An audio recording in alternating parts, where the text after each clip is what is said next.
नमस्कार दोस्तों, जय हिंद। बहुत सारे लोग ये गलती करते हैं। ये जो दो वर्ड हैं वैकेंट और एम्प्टी या एम्प्टी और वैकेंट, इन दोनों के यूज़ में प्रयोग करते समय गलतियाँ करते हैं और उन्हें समझ नहीं आता कहाँ हमें वैकेंट का यूज़ करना है, कहाँ जो है एम्प्टी का यूज़ करना है। तो मैं आपको बताता हूँ कि वैकेंट का मतलब क्या होता है और एम्प्टी का मतलब क्या होता है। दोनों का मतलब होता है खाली, यानी कि जो चीज़ खाली हो, लेकिन दोनों में बहुत बड़ा अंतर है। इनके अलग अलग इनके कॉन्टेक्स्ट के अनुसार कैसे किस स्थान पे किस सेंस में प्रयोग हो रहे हैं, इस सेंस के अकॉर्डिंग इनका जो है प्रयोग होता है। तो आइए सबसे पहले हम बात करते हैं एम्प्टी की। एम्प्टी का मतलब क्या होता है? इसका मतलब होता है खाली। और एक कैसा खाली होता है? ऐसा खाली का मतलब ऐसा होता है जो एकदम खाली हो। क्या हो? एकदम खाली, अर्थात कह सकते हैं कि जो सुनसान हो।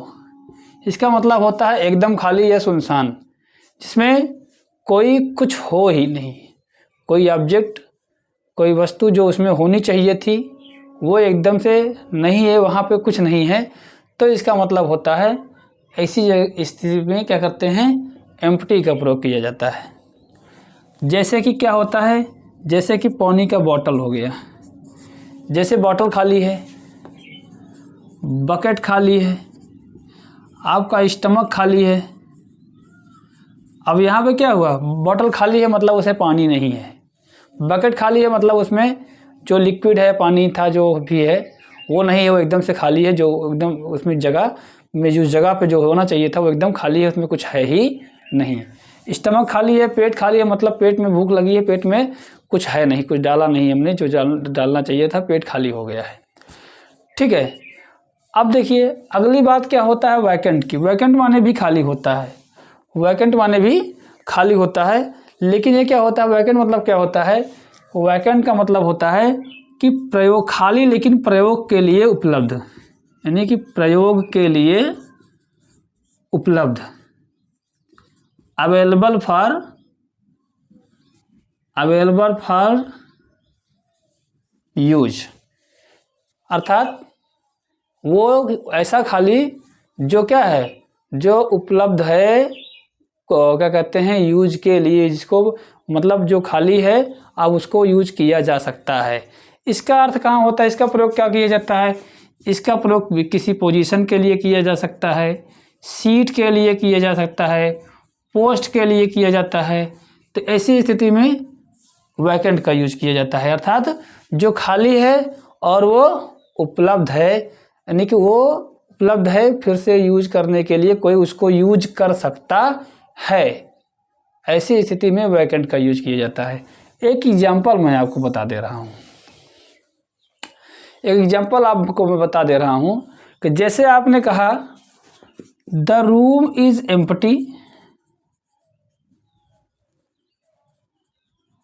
और अगला सेंटेंस है द रूम इज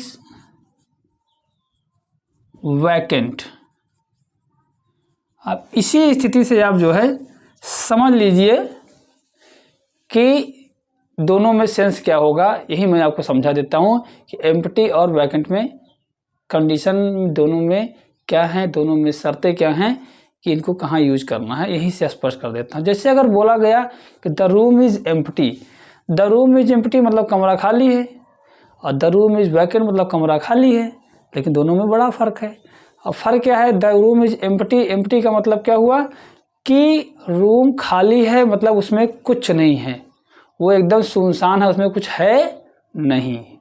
और द रूम इज वैकेंट मतलब क्या है, रूम खाली है यानी उपलब्ध है, उसको यूज करने के लिए, किराए पर लेने के लिए, या कोई उस रूम में रहना चाहता है। जैसे होटल का कमरा है तो होटल में रहना चाहता है तो रूम से पूछेगा, अगर रिसेप्शन पे पूछेगा कि भैया कमरा खाली है कोई, तो बोलेगा हाँ वैकेंट है।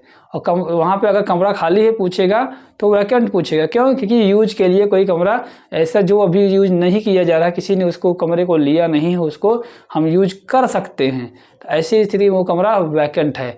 लेकिन कमरे में गए और वो वहाँ पे कुछ भी नहीं है, कमरा एकदम सुनसान है, तो क्या है, वो रूम वहाँ पे एम्प्टी हो गया। जब कमरा उपलब्ध था होटल के रिसेप्शन पे पूछा कमरा उपलब्ध है कि नहीं, अर्थात अवेलेबल है कि नहीं, तो वो रूम क्या हो गया, वैकेंट हो गया, अर्थात यूज के लिए उपलब्ध है। लेकिन कमरे में जाने के बाद देखा कमरे में कुछ है नहीं, सोफ़ा नहीं है, क्या कहते हैं, बेड नहीं है, अलमीरा नहीं है, कबाड़ नहीं है, ये सब कुछ है ही नहीं, तो रूम वहाँ पे एम्प्टी हो गया। तो ये अंतर था एम्प्टी और वैकेंट में।